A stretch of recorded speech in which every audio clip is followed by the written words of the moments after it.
È stata una giornata interlocutoria nel campionato di eccellenza Girone A. Alla vittoria esterna del Canicattì nell'anticipo di sabato con la Parmonval ha risposto a suon di reti il Licata di Campanella, che come da facile pronostico non ha avuto difficoltà a superare Casalbuono. Risponde bene anche il Città di Sant'Agata, mentre finisce in parità il derby trapanese tra Mazzara ed Alcamo. Buon paro esterno del Pro Favara sul campo da Castellammare, torna al successo il Mussomele di Accurcio Sclafani. In promozione giornata nefasta per i colori della provincia di Agrigento, a parte il Casteltermine che ha vinto e risale la china in classifica generale, tutte le altre hanno perso.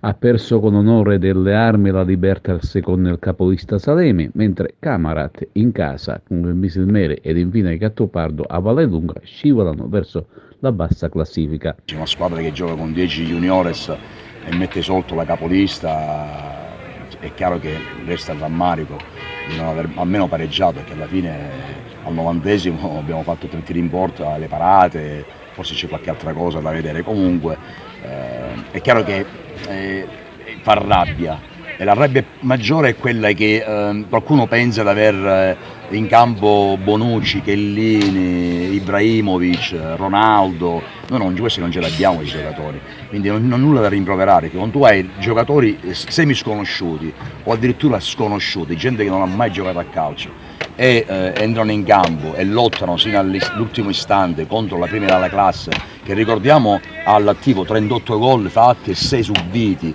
quindi è una squadra che solitamente la domenica fa i 6 e 5 gol per ogni partita che gioca. Noi abbiamo perso la prima dell'andata 1-0 al 94esimo e abbiamo perso oggi in casa 1-0, forse meritatamente, perché loro sono la capolista, loro sono la Juve e noi siamo il Frosinone, forse, e mi fa rabbia questa cosa. Oggi è una vittoria sofferta ma conquistata sul campo. Sì, diciamo che abbiamo avuto le occasioni del gol nel primo tempo, non siamo riusciti mai a metterla dentro, quindi qualche difficoltà è chiaro che poi si crea, il nervosismo e tutto. È pur vero che non abbiamo rubato niente, tutto sommato alla fine per come siamo combinati in questo momento va bene, visto che c'erano 3 ragazzi che rientravano dall'infortunio grave, quindi tutto sommato va bene, l'importante è che abbiamo ottenuto 3 punti anche in questa maniera. Mister, quindi una vittoria meritata.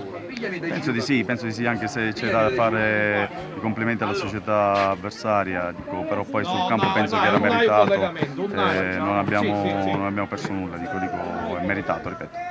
Rimane ai margini della zona play-off l'Olimpic Acregas dopo la sconfitta patita a Marineo.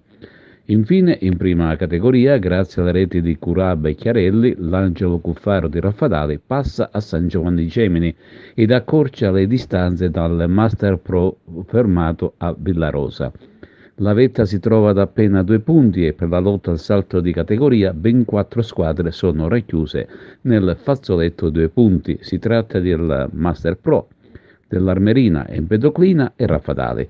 Più distante la Leonfortese, a 4 punti di distacco.